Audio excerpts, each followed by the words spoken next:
Forest ഡിപ്പാർട്ട്മെന്റുമായിട്ട് എന്നും പ്രതിഷേധങ്ങളും പ്രശ്നങ്ങളും സമരങ്ങളുമാണ്. ഒരു മനുഷ്യനെ ആന ചവിട്ടി കൊന്നാൽ അതിന് പ്രതിഷേധിക്കുന്ന മനുഷ്യരെ വീട്ടിൽ പോയി അറസ്റ്റ് ചെയ്ത് മജിസ്ട്രേറ്റിന്റെ മുമ്പിൽ ഹാജരാക്കാതെ DFOയുടെ മുന്നിൽ ഹാജരാക്കി അദ്ദേഹത്തിന്റെ സ്റ്റേറ്റ്മെന്റ് റെക്കോർഡ് ചെയ്ത് നേരിട്ട് റിമാൻഡ് ചെയ്യാനുള്ള എന്താ പറയാ കാർഡൻ നിയമമായിരുന്നത്. ആ നിയമത്തെ നമ്മൾ എതിർത്തു. ഇന്ന് നമ്മളെ കുടിവെള്ളം വരുന്നത് മുഴുവൻ പുഴകളാണ്.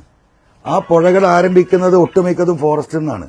അപ്പോൾ ഫോറസ്റ്റിൽ നിന്ന് ആരംഭിക്കുന്ന പുഴയായതുകൊണ്ട് ആ പുഴ അറബിക്കടലിൽ എത്തുന്നത് വരെയുള്ള ആ വെള്ളത്തിന്റെ അവകാശം ഫോറസ്റ്റ് ഡിപ്പാർട്ട്മെന്റിന് കൈമാറുന്നതായിരുന്നു അതിലെ മറ്റൊരു വലിയ വിഷയം.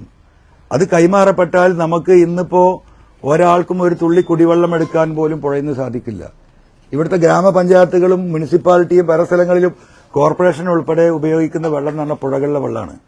അതിന്റെ മുകളിൽ റെസ്ട്രിക്ഷൻസ് വരും. അതിൽ നിന്ന് ഫോറസ്റ്റിന്റെ NOC വേണ്ടി വരും. എന്ന് പറഞ്ഞാൽ കുടിവെള്ളത്തിന് പോലും